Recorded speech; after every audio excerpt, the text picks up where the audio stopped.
2030 বিশ্বকাপের ভেন্যু চূড়ান্ত হয়েছে অনেক আগে। স্পেন, পর্তুগাল আর মরক্কোয় আয়োজিত হবে টুর্নামেন্ট। যদিও আপাতত এটা বড় খবর নয়, কারণ এই তথ্য সবারই জানা। সবচেয়ে বড় বিষয় হচ্ছে এই বিশ্বকাপ যেভাবে আয়োজনের পরিকল্পনা করছে ফিফা, তাতে কপাল খুলতে পারে বাংলাদেশের। হামজা চৌধুরী, সামিদ সোমদের নিয়ে প্রথমবারের মতো বিশ্বকাপের মঞ্চে পা রাখতে পারে বাংলাদেশ, কিন্তু কিভাবে সেটাই জানবো প্রতিবেদনে।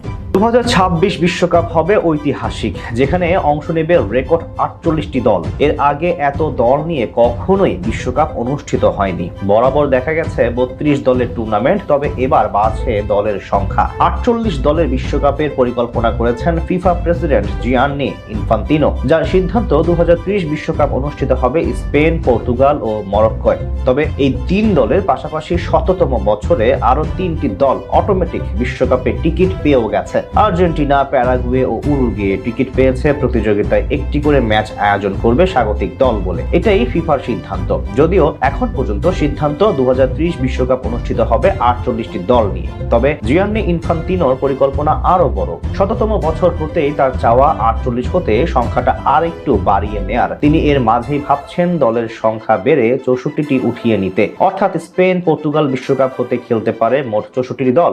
যদিও এটা গুঞ্জনই এখনো সীমাবদ্ধ, যেহেতু এখন তাদের চোখ পুরোপুরি 2026-এর দিকে। তবে বেশি অর্থ আয়ের আশায় দলের সংখ্যা বাড়ানোর পরিকল্পনা আছে তার। নির্ধারিত 48টি দলের পরিবর্তে যদি কোনো একদিন ফিফা 64 দলের বিশ্বকাপ আয়োজনের সিদ্ধান্ত নেয়, তবে এটি হতে পারে বাংলাদেশের মতো অপেক্ষাকৃত ছোট ফুটবল জাতিগুলোর জন্য একটি নতুন সৌভাগ্য। 2026 সালে 48 দলের বিশ্বকাপে এশিয়া অঞ্চল থেকে 8টি দল সরাসরি খেলবে এবং একটি দল পাবে আন্তঃমহাদেশীয় প্লে অফের সুযোগ। এই কাঠামোতে এশিয়ার অংশগ্রহণ উল্লেখযোগ্যভাবে বাড়ানো হয়েছে। আর যদি দল সংখ্যা আরো বাড়িয়ে 64 করা হয়, তাহলে নতুন যে 16টি জায়গা তৈরি হবে তার অধিকাংশই বরাদ্দ করা হবে এশিয়া ও আফ্রিকা মহাদেশের জন্য। এর মূল কারণ হলো এই দুই অঞ্চলের অনেক ফুটবল খেলুড়ের দেশ এখনো বিশ্বকাপে নিয়মিত অংশ নিতে পারে না, যদিও তাদের প্রতিভা ও উন্নতি দিন দিন দৃশ্যমান হচ্ছে। অন্যদিকে ইউরোপ ও আমেরিকা হতে ইতোমধ্যে অনেক দল বিশ্বকাপে সুযোগ পায়, তাই নতুন স্পটগুলো তাদের জন্য বরাদ্দ হওয়ার সম্ভাবনা কম। ফলে 64 দলের বিশ্বকাপ হলে